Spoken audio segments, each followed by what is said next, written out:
Zakir naik hanya soroti perintah awal, tidak lihat perintah akhir. Saya pagi-pagi bilang anak saya yang Absdev, fokus ke sekolah. Jangan ke McDonald, jangan ke bioskop XX1. Jangan. Itu pagi.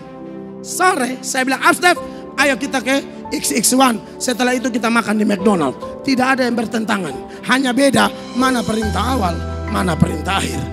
Zakir naik cuma tahu perintah awal. Orang Kristen tahu lengkap. Ada awal, ada akhir. Amin. Beritakan Injil ini tugas kita semua. Bapak Ibu, kita di Palu ini minoritas saya bilang. Tapi bukan berarti kita pasif. Bukan berarti kita kurung diri. Gereja itu definisinya dari kata eklesia itu dipanggil dari gelap menuju terang yang ajaib. Jangan sudah diterang, terang ngumpul sama terang terus. Itu bawa senter neon. Nangkap ya? Terang senter terang terus. Kita sudah diterang, jangan lupa itu kegelapan. Pergi ke sana, bawa lilin-lilin kecilmu. Walaupun kecil, tapi cahayanya berdampak bagi kegelapan. Jangan acuh tak acuh. Semua harus melayani Tuhan. Kita semua punya talenta, tidak mungkin tidak. Ada yang dapat 5, ada yang 4, ada yang 3, ada yang 2, ada yang 1. Pokoknya Tuhan mau.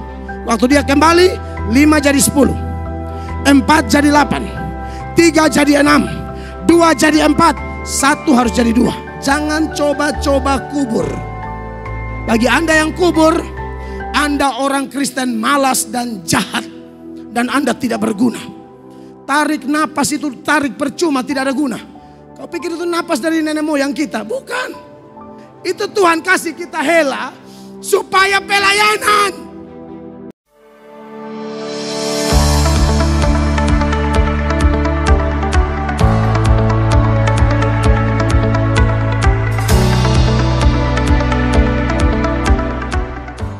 Baik, shalom. Puji Tuhan, saya bersyukur karena kemurahan Tuhan ada di tengah-tengah saudara-saudara seiman di Kota Palu, Sulawesi Tengah. Ini semua adalah kemurahan Tuhan yang luar biasa.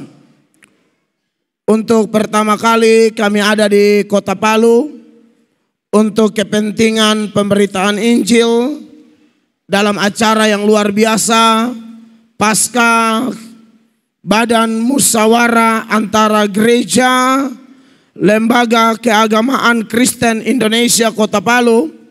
Saya sangat bersyukur mendapatkan kesempatan ini. Sebagian Bapak Ibu mungkin pernah melihat kami di media sosial, tetapi bagaimanapun saya harus perkenalkan diri lebih lengkap. Nama saya lengkapnya tuh Melkianus Atok, tapi akrab di media Mel Atok. Saya datang bersama istri terkasih yang seragam sama dengan saya.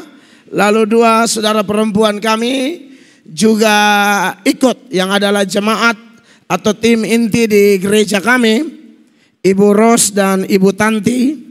Mereka rindu kalau saya dan istri pelayanan ke luar daerah. Kalau mereka waktu luang mereka bisa ikut dengan biaya sendiri. Dan hari ini mereka juga bersama dengan kami. Dan saya yakin ini ada sukacita yang besar yang kami dapat. Dan kami akan bawa pulang kesaksian luar biasa ke NTT. Bagaimana antusias orang percaya di Kota Palu dalam menyambut kami sebagai hamba-hamba Tuhan. Kami melayani di satu gereja, sinode kami Gereja Sidang Jemaat Allah Indonesia. Dan saya salah satu pendeta GSJA menggemalakan satu jemaat di NTT di Kota Kupang, namanya Amazing Grace. Saya tulis di depan gereja, bengkel orang berdosa. Karena bagi saya gereja bukan tempat kumpulnya para malaikat. Gereja adalah tempat berkumpulnya orang-orang berdosa yang sudah menerima Yesus tapi terus diperbaiki dari waktu ke waktu supaya semakin hari semakin serupa dengan gambaran Tuhan Yesus Kristus. Terima Yesus sebagai Tuhan satu kali. Itu bertobat yang terjadi satu kali seumur hidup.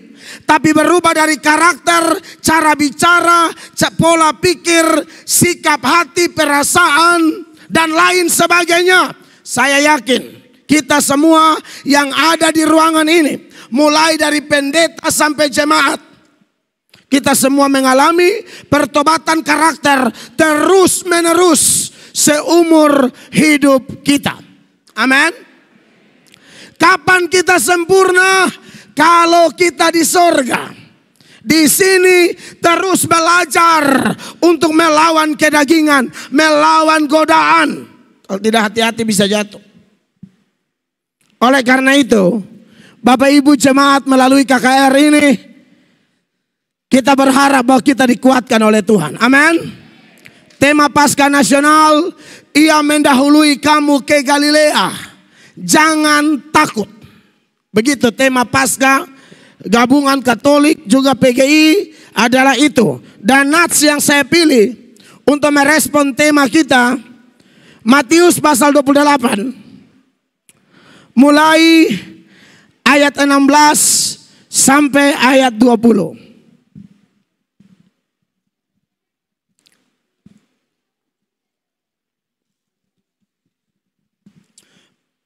Matius pasal 28 ayat 16 sampai ayat 20. Saya ajak jemaat semua berdiri bersama-sama. Kita akan baca berbalas-balasan ayat-ayat ini.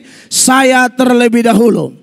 Dan ke-11 murid itu berangkat ke Galilea, ke bukit yang telah ditunjukkan Yesus kepada mereka. 17.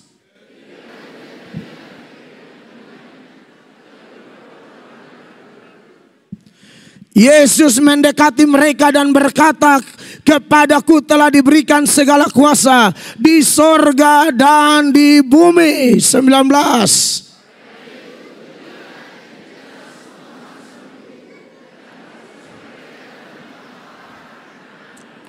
Dua puluh sama-sama 23. Dan ajarlah mereka melakukan segala sesuatu yang telah kuperintahkan kepadamu. Dan ketahuilah, aku menyertai kamu senantiasa sampai kepada akhir zaman. Beri tepuk tangan yang meriah bagi Tuhan Yesus. Silakan duduk jemaat yang diberkati oleh Tuhan Yesus Kristus.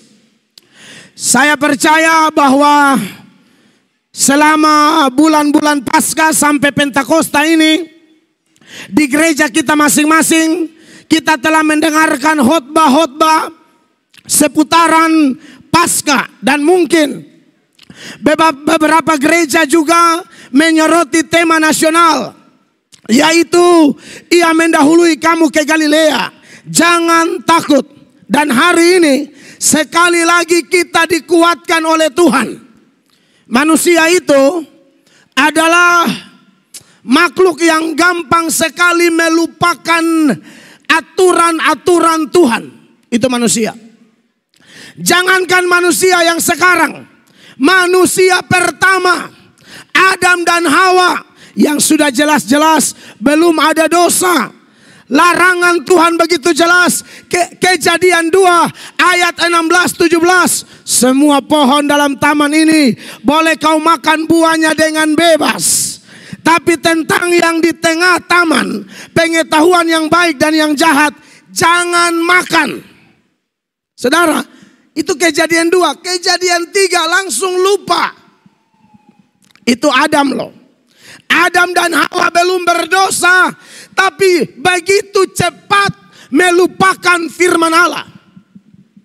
Maka saya percaya, kalau Adam dan Hawa yang tidak berdosa waktu itu bisa jatuh dalam lupa ingatan seperti itu, maka tidak menutup kemungkinan kita sekarang bisa mengalami yang sama.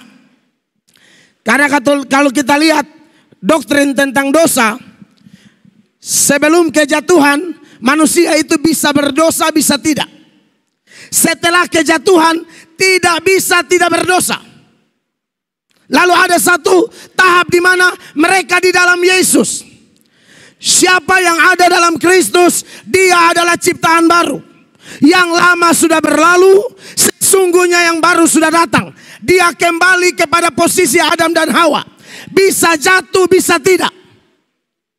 Jadi kalau kita yang sudah dalam Yesus, kita ada dalam posisi ini. Nanti kalau sudah tahap total, tubuh kita ini diubahkan dengan tubuh kemuliaan. Seperti tadi teman-teman dari Advent kutip Filipi pasal 3 ayat 20. Itu lanjut ayat 21-nya. Dia berkata kita akan mengenakan tubuh yang baru. Nah kalau yang ini tidak mungkin berdosa lagi. Tapi sekarang di dunia ini, sekalipun kita dalam Yesus, tidak ada yang kebal. Bahkan pendeta pun tidak hati-hati tumbang. 2020, 21, 22 saya pusing. Dapat berita gembala ini selingkuh. Gembala itu piara perempuan. Gembala ini doyan konseling ibu-ibu cantik. Akhirnya tumbang. Ini benar ini. Ini bukan barang baru. Padahal kalau ngomong khotbah mereka jago. Hafal ayat jago. Bahasa roh, aduh jangan tanya. Pegang mic, lapas mic, bahasa roh. Tapi gembala jemaat tumbang saya sudah biasa dengar. Saya juga rasa terganggu sekali. Yang namanya orang Kristen. Tapi kalau sudah level pemimpin rohani tumbang, itu bukan main-main loh. Berarti sekalipun kita dalam Yesus, kita harus perlu diingatkan dengan firman Tuhan. Makanya Tuhan bilang sama Musa, beritahukan firman itu berulang-ulang. Waktu engkau duduk, waktu engkau di jalan, waktu mau tidur, waktu bangun, dalam keadaan apapun, bicara terus. Kasihilah Tuhan Allahmu, Tuhan Allahmu Esa. Sekalipun mereka berkali-kali menyampaikan itu kepada bangsa Israel, tetapi tetap bangsa Israel jatuh berkali-kali dalam penyembahan berhala. Bapak Ibu lihat di situ. Jadi tidak boleh ada kita yang meremehkan yang namanya firman Allah. Sekalipun tema Paskah ini kita sudah dengar. Di gereja kita sudah dibahas. Pendeta A, B, C sudah membahasnya dengan baik. Seturut standar ilmu homiletik. Bagaimana berkhotbah dengan baik. Natsnya, pendahuluannya, temanya, poin-poinnya jelas. Tetapi itu bukan berarti kita langsung berpuas diri. Dengar Bapak Ibu, saudara-saudara seiman, mulai dari hamba-hamba Tuhan sampai semua jemaat yang hadir. Untuk hal tertentu kita harus puas. Tapi ada hal-hal di hidup ini kita tidak boleh puas. Untuk hal-hal tertentu seperti puaslah dengan pasangan hidupmu. Amin. Cukup sudah itu. Apalagi Kristen, monogami. Nikah 1 kali seumur hidup. Kalau pasangan meninggal baru mau nikah lagi tidak apa-apa. Jangan masih napas satu-satu buka cabang. Ada yang pasangan belum meninggal, baru gejala.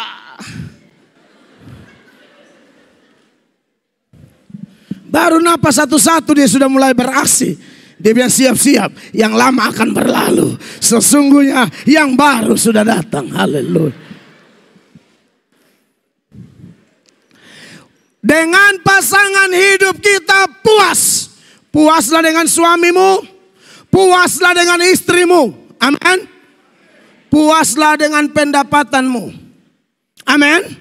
Ora et labora, berdoa dan bekerja. Doakan apa yang kita kerjakan. Kerjakan apa yang kita doakan. Tapi jangan kerja yang bertabrakan dengan ajaran firman Allah. Amin.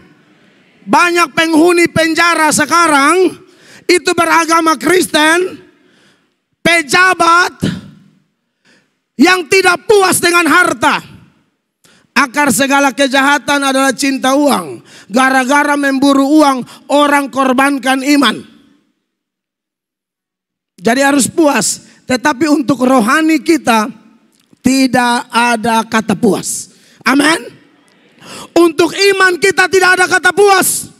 Di bagian tertentu Rasul Paulus mengatakan, manusia lahiriah kita akan semakin merosot, tapi batinia harus dibaharui terus menerus. 2 Korintus 4 ayat 16 secara eksplisit Rasul Paulus menyatakan ini kepada kita. Perhatikan 2 Korintus 6 ayat 14.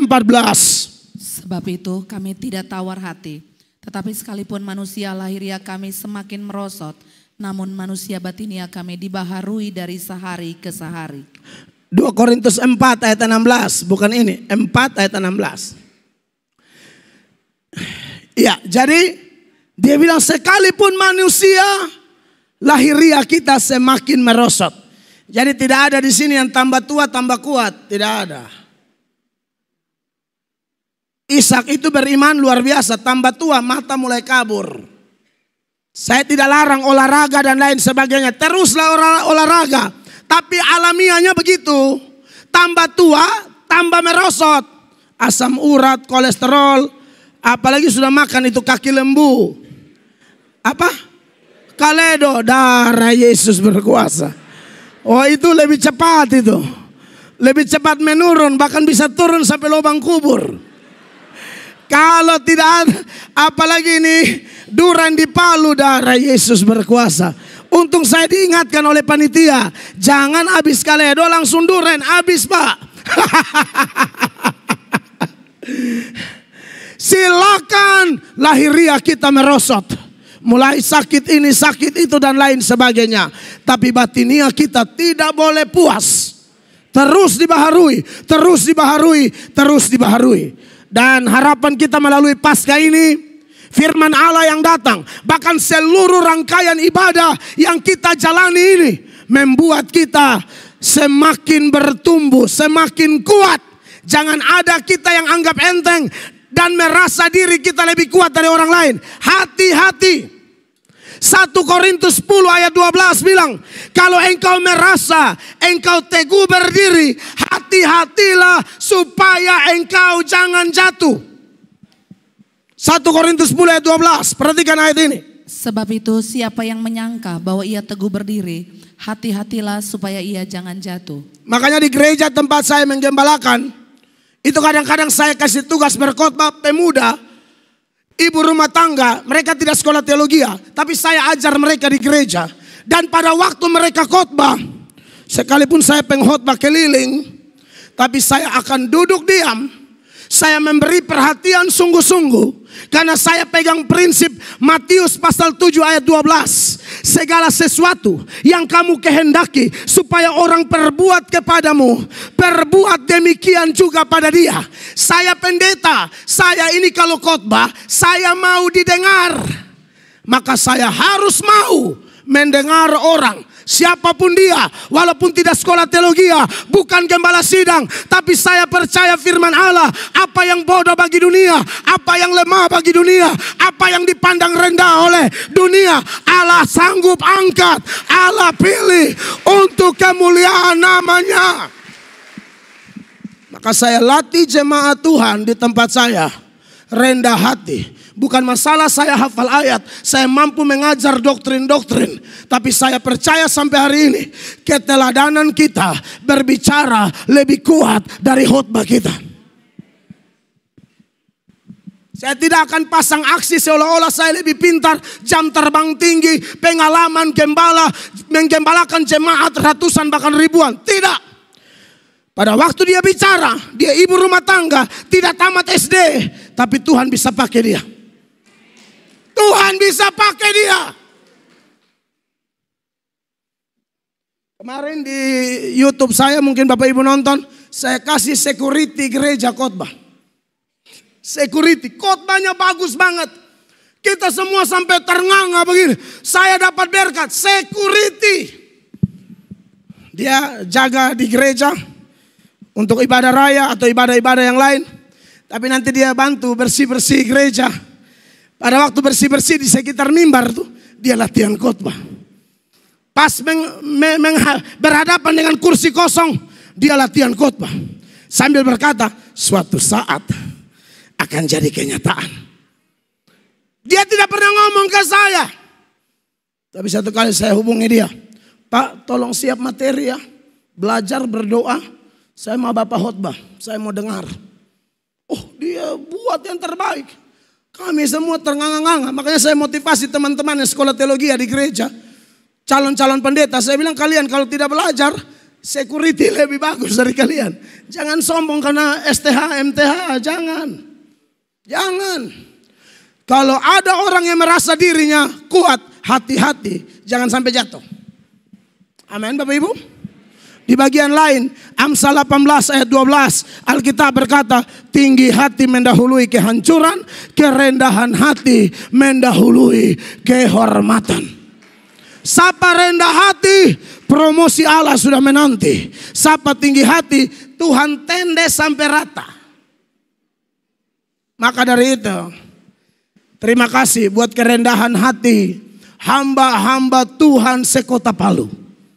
Terima kasih buat kerendahan hati gembala-gembala, pendeta-pendeta, pengurus-pengurus gereja, pengurus Bamak, pengurus LKKI Kota Palu yang hadir hari ini dan memberi diri Anda diajar oleh Tuhan sendiri. Kami hanya juru bicaranya, tetapi yang kami khotbahkan adalah isi hati Tuhan. Nah, berkaitan dengan Matius 28 ayat 16 sampai ayat 20. Di bawah tema, Ia mendahului kamu ke Galilea. Jangan takut. Ada beberapa hal yang Tuhan mau ingatkan bagi gereja-gereja sekota Palu melalui teks ini. Yang pertama, bahwa yang Tuhan mau ingatkan bahwa Tuhan kita adalah Tuhan yang dapat dipercaya. Temanya jelas, Ia mendahului kamu ke Galilea. Dan nats kita Matius 28 ayat 16. Ini peristiwa adalah penggenapan dari apa yang malaikat sampaikan. Nanti kalian ketemu di Galilea. Dan betul mereka ketemu di Galilea setelah kebangkitannya. Makanya dikatakan saudara-saudara, ayat 16, dan ke-11 murid itu berangkat ke Galilea. Dan seterusnya. Tuhan kita ngomong apa saja pasti Dia lakukan. Apa yang Dia katakan itu yang Dia lakukan. Dari sebelum Dia menjelma menjadi manusia, waktu Dia menjelma menjadi manusia, sampai Dia sudah mengalami kematian dan kebangkitan, naik ke sorga, semua yang Dia janjikan Dia genapi secara sempurna. Salah satu hal yang paling bikin heboh, Tuhan Yesus itu kan begini. Sepanjang pelayanan Tuhan Yesus sering membuat klaim-klaim yang bikin heboh. Anda bisa bayangkan Tuhan Yesus pernah di depan orang-orang Yahudi, Tuhan Yesus bilang begini, sebelum Abraham jadi, aku sudah ada. Ini kan orang bingung. Kamu usia belum 50 tahun, kamu sudah lihat Abraham. Mereka mau lempar dia dengan batu. Itu Bapak Ibu bisa baca di Yohanes pasal 8 ayat 56 sampai 59. Di bagian lain Yesus bilang, rubuhkan bait Allah ini. Dalam 3 hari aku bangun kembali. Itu orang marah besar. Dan yang paling bikin heboh, Yesus bilang begini, Aku akan memberikan nyawaku menurut kehendakku sendiri. Dan aku berkuasa mengambilnya kembali. Aku akan meninggal, tapi pada hari yang ketiga aku akan bangkit kembali. Ini paling bikin heboh. Gara-gara klaim ini, Bapak Ibu tahu Yesus dituduh apa? Gila. Gara-gara klaim ini Yesus dituduh apa? Kerasukan setan. Gara-gara klaim ini Yesus dituduh apa? Sesat. Gila, kerasukan setan, sesat. Makanya kalau Bapak Ibu baca di Yohanes ya, pasal 10 mulai ayat 17. Ini kan Yesus bicara kematian dan kebangkitannya. yang merupakan inti dari Injil. Perhatikan apa yang Yesus katakan. Bapa mengasihi aku, oleh karena aku memberikan nyawaku untuk menerimanya kembali. 18. Tidak seorang pun mengambilnya daripadaku, melainkan aku memberikannya menurut kehendakku sendiri. Aku berkuasa memberikannya dan berkuasa mengambilnya kembali. Sampai di sini. Tidak ada manusia yang ngomong begini. Nabi tidak ada. Semua nabi, semua manusia seperti kita. Tidak ada yang bilang begini. Pokoknya saya mau mati kapan baru saya mati. Tidak ada. Kita semua ini tunggu nomor antrian mati. Amin.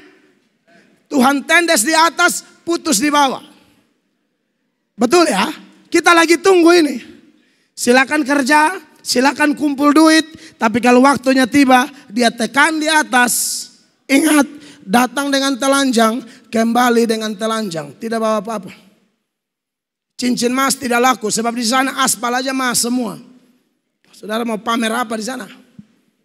Amin. Tapi beda. Belum ada manusia pernah mengatakan ini. Saya mau kasih kapan saya kasih, nanti saya ambil kembali. Mana ada kita ngomong begitu? Tidak ada. Gara-gara ini, saudara lihat apa yang terjadi. 19. Maka timbullah pula pertentangan di antara orang-orang Yahudi karena perkataan itu. Banyak di antara mereka berkata, ia kerasukan setan dan gila. Mengapa kamu mendengarkan dia? Ia kerasukan setan dan gila. Mengapa kamu mendengarkan dia? Jadi kekasih-kekasih Tuhan. Gara-gara doktrin ini, Yesus dituduh gila, kerasukan setan. Bukan cuma itu, Yesus dituduh sesat. Dalam Matius pasal 27 ayat 62. Matius 27 ayat 62. Perhatikan. Keesokan harinya, yaitu sesudah hari persiapan, datanglah imam-imam kepala dan orang-orang Farisi bersama-sama dengan menghadap Pilatus. 63. Dan mereka berkata, Tuan, kami ingat bahwa si penyesat itu sewaktu hidupnya berkata, sesudah 3 hari aku akan bangkit. Iya, lalu saudara lihat ini kata. Dan mereka berkata, Tuan, kami ingat bahwa si penyesat itu sewaktu hidupnya berkata, sesudah 3 hari aku akan bangkit. Berarti ini salah satu klaim Yesus yang sangat bikin heboh pada waktu itu. Mereka pikir dia gila. Mereka pikir dia kerasukan. Mereka pikir dia sesat. Tapi salah. Dia adalah Tuhan yang dapat dipercaya. Dia berkata 3 hari aku mati, aku bangkit, betul. Dan hari ketiga dia bangkit. Itu serdadu-serdadu lihat malaikat kejang-kejang. Lalu mereka kasih uang tutup mulut supaya sebarkan hoax di mana-mana bahwa dia tidak bangkit. Saudara-saudara, ketika dia bilang begini, dahulu ke Galilea, kita ketemu di sana. Betul-betul mereka ketemu di Galilea. Itu hanya contoh kecil bahwa apa yang dia firmankan pasti dia genapi. Bilangan pasal 23 ayat 19. Ayat itu mengatakan, Allah bukan manusia sehingga ia berdusta. Apa yang difirmankannya itu juga yang akan dilakukannya. Amin, saudara-saudara. Kedatangan Yesus yang pertama pada waktu Natal itu ada kurun waktu yang ditentukan. Makanya Galatia 4 ayat 4 bilang, setelah genap waktunya Yesus lahir dari seorang perempuan. Galatia 4 ayat 4. Perhatikan. Tetapi setelah genap waktunya, maka Allah mengutus anaknya yang lahir dari seorang perempuan dan takluk kepada hukum Taurat. Tetapi setelah genap waktunya. Nah, kita sekarang sedang tunggu kedatangan yang kedua. Amin. Kalau kedatangannya yang pertama ada waktu yang ditentukan, maka kedatangan yang kedua pasti segera dia genapi. Kapan? Saya tidak tahu. Pokoknya dalam Wahyu 20 ayat 7 dia bilang, aku datang segera. Ayat 12, aku datang segera. Ayat 20, dia bilang aku datang segera. 3 kali Yesus bilang segera, segera, segera. Yohanes tulis itu pada tahun 90-an sampai 95 Masehi kurang lebih. Sekarang 2023 Masehi. Saya yakin sedikit lagi dia datang. Saudara yang alami gempa Palu, beberapa saudara bilang begini, kami pikir itu gempa, kiamat. Gempa Palu itu banyak orang Palu yang bersaksi. Itu seperti mau kiamat. Itu baru pemanasan. Serius ini. Itu baru pemanasan. Hari hanya lebih mengerikan. Makanya kita harus siap sedia. Karena dia Tuhan yang dapat dipercaya. Dia ngomong apa, dia buat. Amin. Entah itu berkat, entah itu bencana. Entah itu dia meninggikan atau dia merendahkan. Semuanya dapat dipercaya. Baca itu Ibrani 10 ayat 37. Firman Allah bilang apa di sana? Ibrani 10 ayat 37. Sebab sedikit, bahkan sangat sedikit waktu lagi, dan ia yang akan datang sudah akan ada, tanpa menangguhkan kedatangannya. Amin. Sedikit lagi dia datang, Bapak Ibu jemaat. Jadi jangan main-main, ya. Jangan main-main buat semua saudara seimanku di kota Palu, Sulawesi Tengah. Apa yang difirmankannya pasti dikenapinya. Amin, saudara-saudara. Tapi bagi Anda yang percaya dia, jangan takut. Bagi orang yang tidak siap, dia datang seperti pencuri. Tapi bagi Anda yang siap, dia datang seperti mempelai. Tunggu pencuri, suasana penuh ketakutan. Tunggu mempelai, suasananya suasana pesta. Beri tepuk tangan yang meriah bagi Tuhan. Kita yang cinta Tuhan, kita tidak tunggu pencuri. Pencuri itu bagi mereka yang tidak siap, bagi mereka yang acuh tak acuh. Tapi bagi kita yang siap, kedatangannya pesta. Amin. Alkitab berkata, pada waktu Yesus datang itu, setiap lutut bertelut. Amin. Yesus datang, setiap lutut bertelut, semua lidah mengaku bahwa Yesus Kristus adalah Tuhan bagi kemuliaan Allah Bapa. Bapak Ibu tahu, ada dua kelompok orang yang berlutut waktu itu. Yang pertama, berlutut karena memang dia sudah siap menyambut Yesus dalam pesta perkawinan anak domba Allah. Tapi yang kedua, ada orang yang berlutut terpaksa harus berlutut. Tidak bisa tidak. Terpaksa harus berlutut, terpaksa harus mengaku. Saya sarankan, jangan ada kita di sini yang waktu itu datang berlutut terpaksa. Berlututlah karena memang kita sudah menerima dia sebagai Tuhan dan Juru Selamat yang telah membayar lunas segala dosa-dosa kita. Amin, kekasih Allah. Maka percayalah, Tuhan pasti akan memberkati kita luar biasa. Hal yang perlu kita ingat, Tuhan kita Tuhan yang dapat dipercaya. Apa yang dia katakan pasti dia genapi dengan sempurna. Amin, kekasih Tuhan. Hal yang kedua yang saya catat di sini, apakah soundman bisa kasih naik kontrolnya supaya saya jangan terlalu paksa berteriak. Saya kayak kurang dengar suara saya di depan ini. Soundman tolong ya.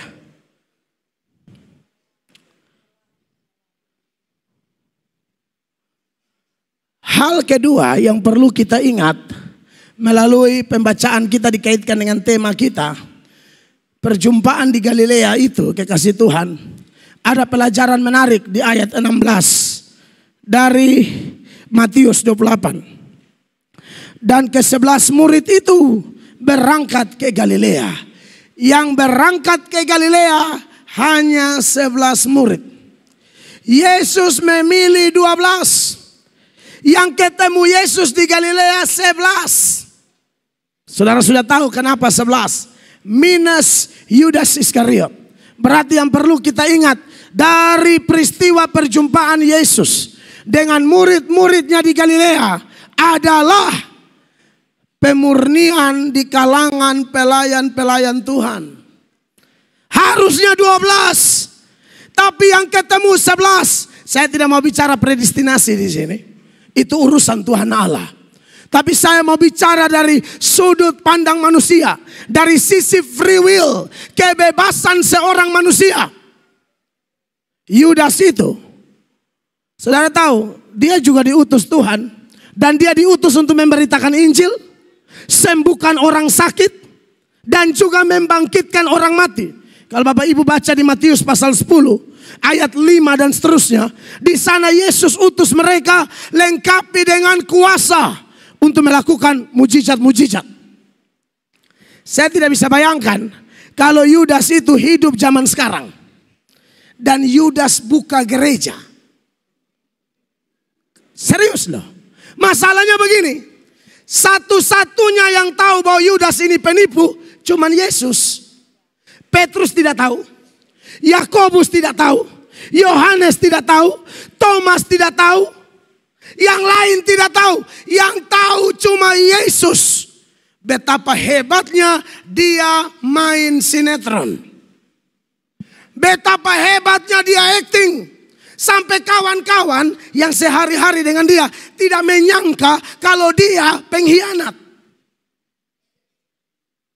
Makanya ya saya rasa zaman sekarang memang harus waspada ya. Jangan asal percaya kalau orang selalu bahasanya rohani terus. Ketemu orang selalu shalom, hosana, GBU. Kita balas GBI, GPDI, GSJA, GPPS. Advent juga. Ngeri-ngeri sedap saudara-saudara.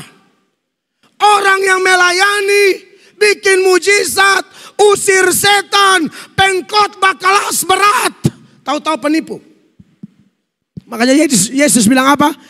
Aku yang memilih kamu yang 12 ini. Di Yohanes pasal 6 ayat 70-71. Aku yang memilih kamu yang 12 ini. Tapi salah satu di antara kalian iblis. Tidak ada yang tahu.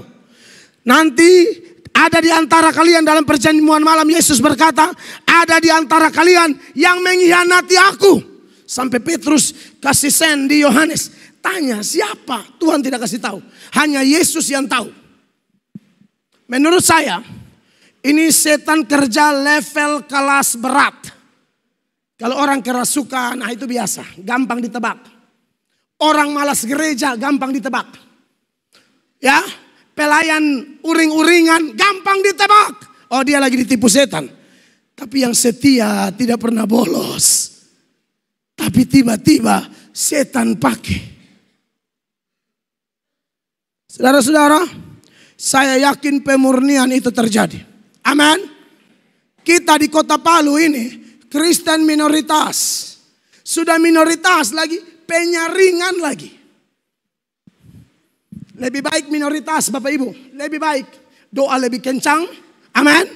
Kebergantungan lebih kuat. Mayoritas parah. Lihat aja di Amerika. Gereja-gereja udah tutup. Gereja beralih fungsi. Gereja jadi pasar. Gereja jadi bioskop. Bahkan ada gereja jadi masjid. Di Amerika, Eropa, Australia. Silakan buka di internet. Lebih baik di Palu. Minoritas gak apa-apa deh. Saya tidak tahu kenapa. Tapi kalau Kristen mulai mayoritas, mulai aneh. Pokoknya satu daerah survei membuktikan. Ini survei membuktikan. Di mana ada kantong Kristen, di sana pun kebejatan moral gila-gilaan. Di mana ada kantong Kristen, Anda survei. Cek di penjara, penghuni penjara lebih banyak agama apa? Paling banyak Kristen. Yang korupsi Kristen, yang selingkuh Kristen, yang tipu uang pembangunan gereja Kristen.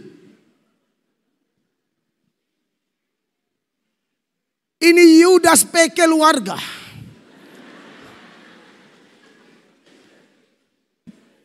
Ini keluarga Yudas Iskariot. Maka saya percaya penyaringan sedang berlangsung hari ini. Amin. Satu kali orang-orang tinggalkan Tuhan Yesus. Di Yohanes pasal 6 ayat 66. Mereka ini tinggalkan Yesus. Tapi Yesus itu luar biasa. Saya teladani Tuhan Yesus. Waktu mereka tinggalkan Yesus, ayat ini bilang begini, Yohanes 6 ayat 66. Mulai dari waktu itu, banyak murid-muridnya mengundurkan diri dan tidak lagi mengikut dia. Lalu Yesus lihat kalau sudah mengundurkan diri tinggal yang 12. Yesus tanya yang 12, kalian tidak ikut juga? Coba lihat 67. Maka kata Yesus kepada ke-12 muridnya, apakah kamu tidak mau pergi juga? Dari begitu banyak tinggal 12 ini. Yang 12 ini Yesus masih uji lagi. Mau ikut juga? Saya jarang ketemu gembala begini. Tapi harusnya gembala begini. Bukan kita tidak peduli domba. Tapi kadang-kadang memang penyaringan itu ada. Karena ada orang yang datang gereja itu tidak cari Yesus. Dia bukan cari Yesus. Dia cari apa yang Yesus punya. Yang Yesus punya itu apa? Pangkat, kedudukan, berkat, sembuh, sehat, suami. Yang cari suami datang di gereja. Istri, yang belum ada istri menyembah sambil mata lihat kiri kanan. Ini posisi kosong di mana? Yang belum ada anak, cari Yesus. Kelihatannya cari Yesus, tidak. Nanti sudah dapat pangkat kedudukan, gereja dia buang. Sudah dapat mujizat, gereja dia buang. Sudah dapat istri, tidak pelayanan. Sudah dapat anak, tidak pelayanan. Dulu komitmen bahwa mau melayani walaupun ada anak, omong kosong. Hati-hati Bapak Ibu, penyaringan terjadi. Tuhan sedang menguji kita semua seperti dia uji Abraham. Dia uji Abraham dengan bagaimana? Dia uji Abraham lebih mencintai mana? Pemberi atau pemberian? Ishak pemberian. Tuhan sang pemberi. Abraham bawa Ishak, korbankan di Moria. Saudara bisa bayangkan itu. Saudara lebih cinta mana? Makanya omong kosong banyak. Kalau saudara pelayanan angin-anginan, Anda tidak cinta Yesus tuh. Anda hanya show. Tidak cinta Yesus, omong kosong tuh. Di Palu harus perhatikan ini. Ini masa penyaringan. Ini bukan masa show rohani. Ini masa pemurnian. Tuhan mau lihat mana pelayan asli, mana pengkhotbah asli, penyanyi asli, pemain musik asli, panitia asli, badan pengurus Bamak asli. Oh sorry to say.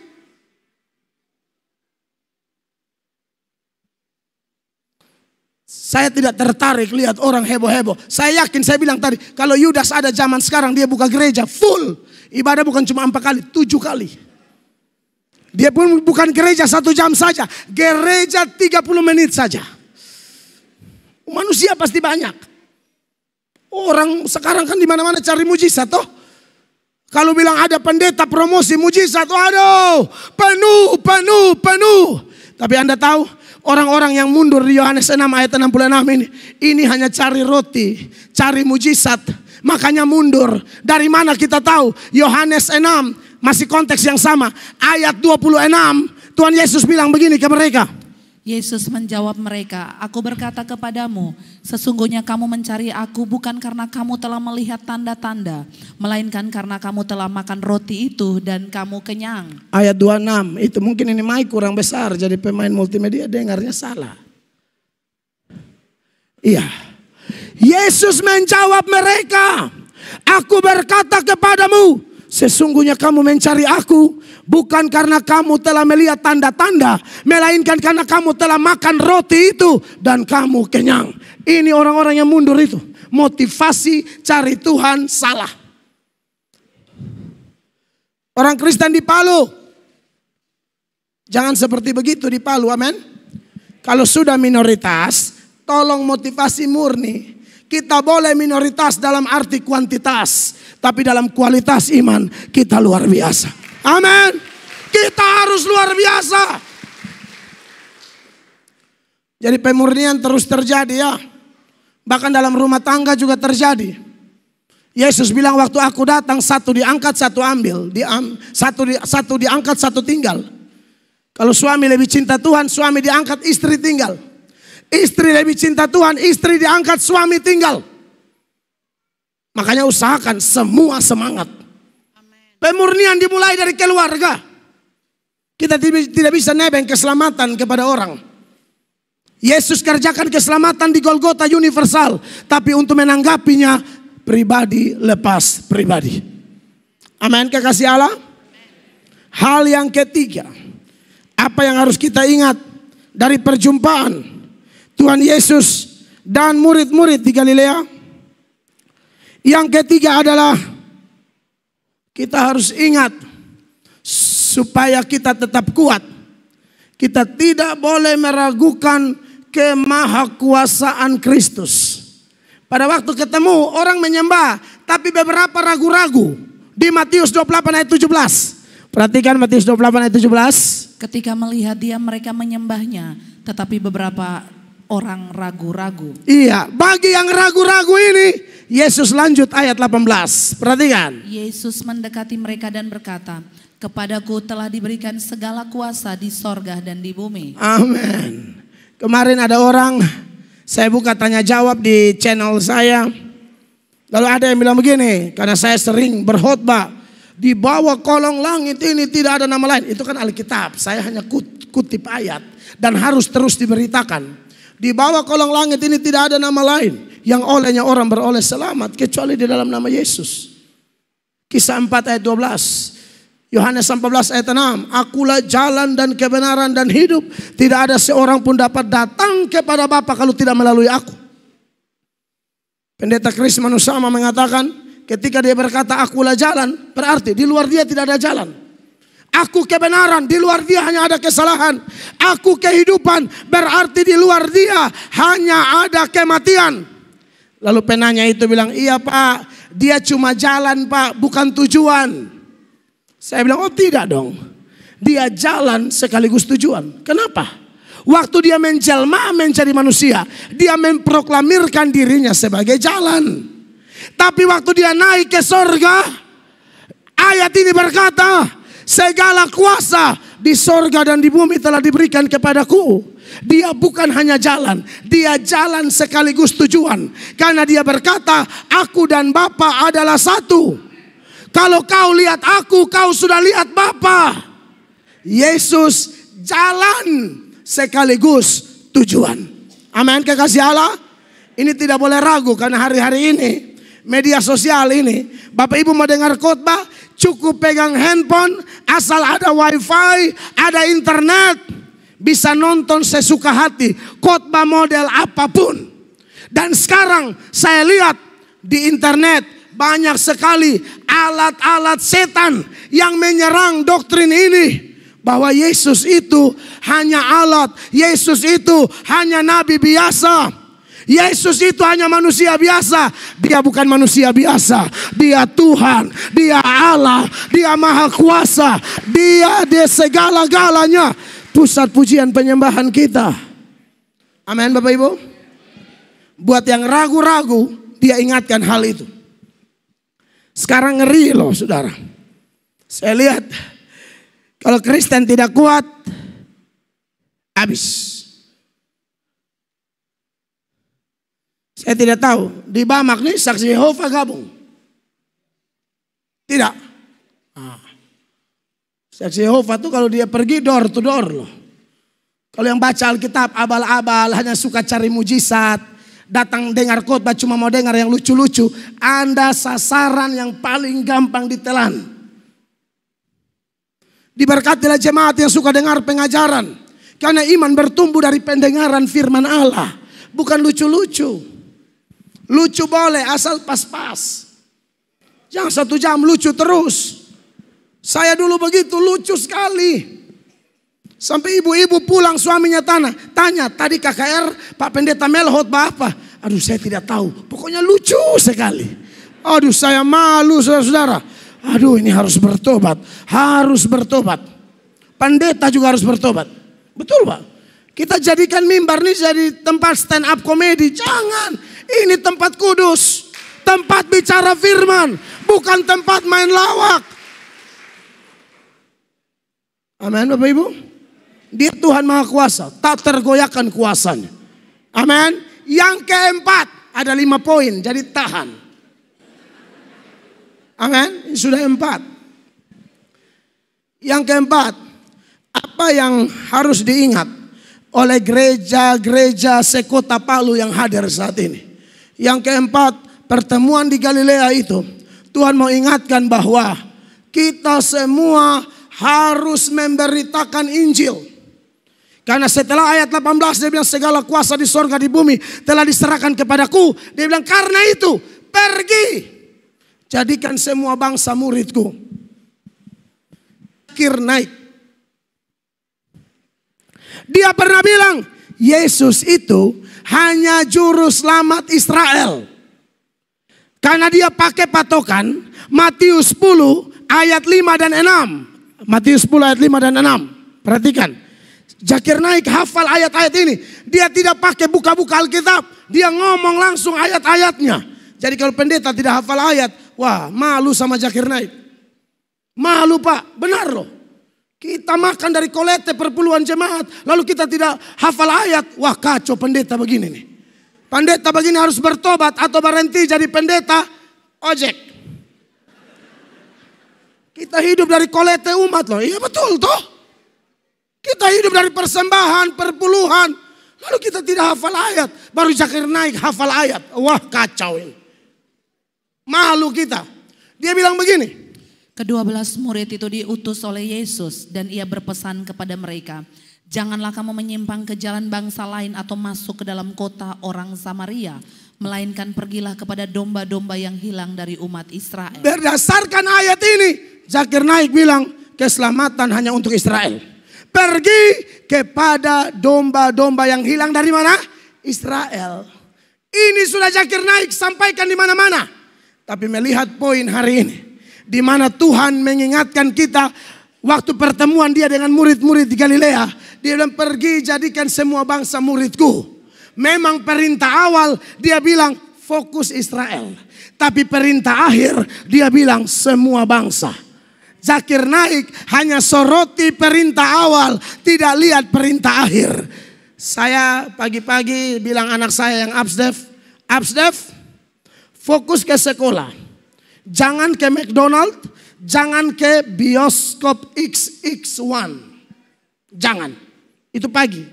Sore saya bilang, Absdef, ayo kita ke XX1. Setelah itu kita makan di McDonald. Tidak ada yang bertentangan. Hanya beda mana perintah awal, mana perintah akhir. Zakir Naik cuma tahu perintah awal. Orang Kristen tahu lengkap. Ada awal, ada akhir. Amin. Beritakan Injil ini tugas kita semua. Bapak Ibu, kita di Palu ini minoritas saya bilang. Tapi bukan berarti kita pasif. Bukan berarti kita kurung diri. Gereja itu definisinya dari kata eklesia itu dipanggil dari gelap menuju terang yang ajaib. Jangan sudah diterang, terang ngumpul sama terang terus. Itu bawa senter neon. Nangkap ya? Terang senter terang terus. Kita sudah diterang, jangan lupa itu kegelapan. Pergi ke sana, bawa lilin-lilin kecilmu. Walaupun kecil, tapi cahayanya berdampak bagi kegelapan. Jangan acuh tak acuh. Semua harus melayani Tuhan. Kita semua punya talenta, tidak mungkin tidak.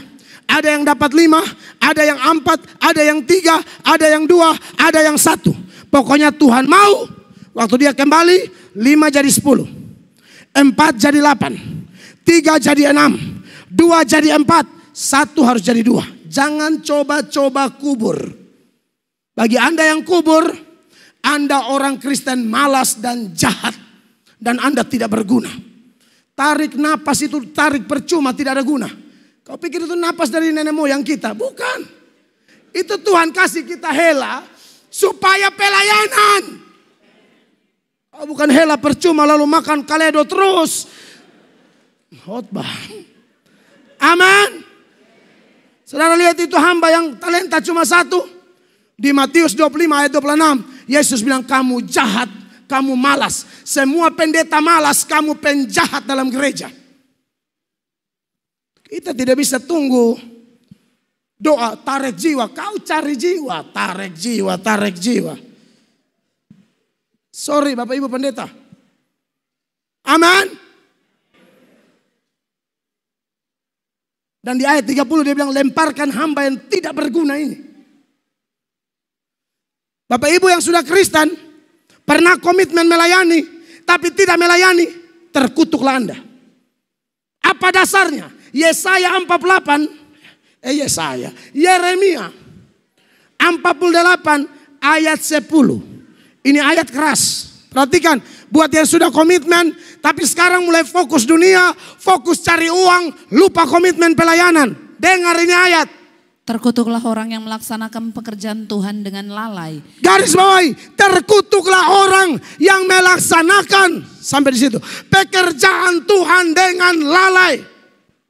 Saudara sudah komitmen betul. Panitia Bamak, kalau komitmen kerja betul. Amin, bapak-bapak. Sorry Pak Sekretaris, kita ngomong apa adanya, Pak Ketua. Nanti pasti mau bikin Natal lagi apa toh. Jangan pikir ini kita bikin untuk manusia. Tuhan catat siapa yang capek, jeripayamu tidak akan sia-sia. Saya lihat fenomena di mana-mana tuh begitu. Orang lain yang kerja, tapi orang lain yang menonjol. Ini bahaya. Jangan begitu di Palu, amin. Sudah anggap aja undangan terakhir. Saya anggap aja undangan terakhir, tapi saya harus bicara. Amin Bapak Ibu. Kita mau bersatu, melayani Tuhan sungguh-sungguh. Mau jadi pelayan, syarat-syaratnya yang pertama, harus intim sama Tuhan. Yang kedua, harus punya pengertian firman yang benar. Yang ketiga, harus punya kesaksian hidup yang baik. Jangan tukang bersinah, selingkuh, ya tiba-tiba naik mimbar. Ini bahaya ini. Ada piara perempuan di mana-mana selingkuh bersina, jalan dinas dia bersina di hotel-hotel, datang langsung naik mimbar. Shalom, gila kau. Intim dengan Tuhan, punya pengertian firman yang benar, punya kesaksian yang baik, aman. Dan yang keempat, punya hubungan baik dengan sesama. Jangan suka bikin masalah. Kita gereja Tuhan saja kalau tidak kompak, bagaimana kita bisa jadi berkat buat teman-teman Islam? Tidak bisa. Gereja satu dengan satu udah sikut sana, sikut sini. Pendeta ini naik, pendeta ini iri hati. Pendeta ini naik, pendeta yang ini omong namanya di belakang-belakang. Bertobat. Gimana gereja mau bersatu kalau model begitu? Percuma pakai nama Bamak kalau tidak ada unity. Amin Bapak Ibu. Itu paket yang tidak bisa dipisahkan saat kita mau beritakan Injil. Kalau itu semua ada, poin terakhir, poin 5. Di bagian akhir dari ayat 20 itu dia bilang begini. Ketahuilah, aku menyertai engkau senantiasa sampai kesudahan zaman. Saya ini, kadang-kadang ya saya bilang kemarin saya khotbah di GSJ Kalvari. Kadang-kadang kalau sudah khotbah, apalagi baru undangan-undangan pertama begini. Sebenarnya saya sudah setting di hati. Khotbah yang bikin manusia senang. Supaya undangan berikut. Tapi kalau sudah naik begini tidak bisa. Saya kalau sudah doa minta Roh Kudus tolong, jadinya lain. Makanya di NTT itu saya di blacklist. Di ibadah-ibadah pemerintahan, saya di blacklist. Mau gubernur, wali kota, bupati saya hantam semua di muka-muka. Tuh langsung kalau mereka bilang ibadah berikut, pembicara siapa? Pamela Atok, coret. Tapi saya tidak takut. Saya hamba Tuhan Yesus. Saya tahu dia beserta saya. Bagi saudara yang disertai Tuhan, kita nyambung. Amin. Petrus dipimpin Roh. Yang dengar khotbah dipimpin Roh, satu kali khotbah 3.000 orang bertobat. Stefanus dipimpin Roh, sama nih. Yang dengar khotbah dipimpin setan. Satu kali khotbah 3.000 batu. Saya tidak tahu Anda pendengar yang mana. Tapi saya harap Anda bukan pendengar khotbah Stefanus. Pendengar khotbah Petrus. Pembicara pelayan dipimpin Roh Kudus. Kita semua dipimpin Roh Kudus. Beri tepuk tangan yang meriah. Saya selesai. Tuhan Yesus memberkati. Mari kita berdiri bersama-sama. Haleluya.